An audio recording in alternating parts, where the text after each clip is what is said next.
അസ്സലാമു അലൈക്കും വറഹ്മത്തുള്ളാഹി വബറകാതുഹു. പരിശുദ്ധ ഖുർആനിലെ എനിക്ക് വായിച്ചാൽ വീണ്ടും വീണ്ടും വായിക്കാൻ തോന്നുന്ന കുറച്ച് ആയത്തുകളുണ്ട് കേട്ടോ. സൂറത്തുൽ മുഅ്മിനൂൻ 12 ആയത്ത് മുതൽ 16 ആയത്ത് വരെ, അതായത് നമ്മുടെ സൃഷ്ടി, നമ്മളെങ്ങനെയാണ് സൃഷ്ടിച്ചത് എന്നുള്ളതാണ് അതിലിങ്ങനെ വായിക്കുന്നത്. അപ്പോൾ അതിപ്പോൾ വായിച്ചാലും എനിക്ക് അത് വീണ്ടും വീണ്ടും വായിക്കണം തോന്നും. അപ്പം ഇന്ന് ഞാനത് വായിച്ചായിരുന്നു. അപ്പം ഞാനൊന്ന് വായിച്ചു തരാവേ. ആയത്ത് 12. തീർച്ചയായും മനുഷ്യനെ കളിമണ്ണിൻ്റെ സത്തിൽ നിന്നും നാം സൃഷ്ടിച്ചിരിക്കുന്നു. ആയത്ത് 13. പിന്നീട് ഒരു ബീജമായിക്കൊണ്ട് അവനെ നാം ഭദ്രമായ ഒരു സ്ഥാനത്ത് വെച്ചു. ആയത്ത് 14.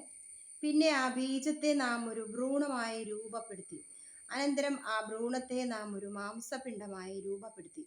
തുടർന്ന് നാം ആ മാംസപിണ്ഡത്തെ അസ്ഥികൂടമായി രൂപപ്പെടുത്തി. എന്നിട്ട് നാം അസ്ഥികൂടത്തെ മാംസം കൊണ്ട് പൊതിഞ്ഞു. പിന്നീട് മറ്റൊരു സൃഷ്ടിയായി നാം അവനെ വളർത്തിയെടുത്തു. അപ്പോൾ ഏറ്റവും നല്ല സൃഷ്ടികർത്താവായ അല്ലാഹു അനുഗ്രഹപൂർണനായിരിക്കുന്നു. ആയത്ത് 15. പിന്നീട് തീർച്ചയായും നിങ്ങൾ അതിനുശേഷം മരിക്കുന്നവരാകുന്നു. ആയത്ത് 16. പിന്നീട് ഉയർത്തെഴുന്നേൽപ്പിൻ്റെ നാളിൽ തീർച്ചയായും നിങ്ങൾ എഴുന്നേൽപ്പിക്കപ്പെടുന്നതാണ്. അപ്പോൾ നമ്മുടെ ഈ സൃഷ്ടി എങ്ങനെയാണ് എന്നുള്ളത്, മനുഷ്യൻ എങ്ങനെയാണ് ഉണ്ടാകുന്നതെന്ന് കണ്ടുപിടിച്ചിട്ട് തന്നെ അധികം കാലമായിട്ടില്ല എന്ന് തോന്നുന്നു. അപ്പോൾ ഇത് എത്രയോ വർഷങ്ങൾക്ക് മുൻപ് അല്ലാഹു പറഞ്ഞതാണ്. ഭ്രൂണം ഒരു ബീജത്തെ നാം ഒരു ഭ്രൂണമായി രൂപപ്പെടുത്തി. അതൊക്കെ എത്ര കൃത്യമായിട്ടാ മാംസം കവച്ചു എല്ല് വെച്ചു എന്നൊക്കെ ഇങ്ങനെ കൃത്യമായിട്ട് പറയുന്നുണ്ടോ. അത് വായിക്കുമ്പോൾ എപ്പോഴും ഭയങ്കര സന്തോഷമാണ്. ഒരു കുഞ്ഞ് ഉണ്ടായി വരുന്നത് നമ്മളിങ്ങനെ അറിയുന്നത് പോലെ തോന്നുക അത് വായിക്കുമ്പോൾ. അപ്പോൾ ഇത് വായിക്കാത്ത ആളുകളുണ്ടെങ്കിൽ ഒന്ന് വായിച്ചു നോക്കണം കേട്ടോ. നമ്മുടെ സൃഷ്ടിയാണ്, നമ്മളെങ്ങനെയാണ് ഈ ഭൂമിയിൽ അല്ലാഹു നമ്മളെ സൃഷ്ടിച്ചത് എന്നാണ് ഇതിൽ വിശദമാക്കുന്നത്.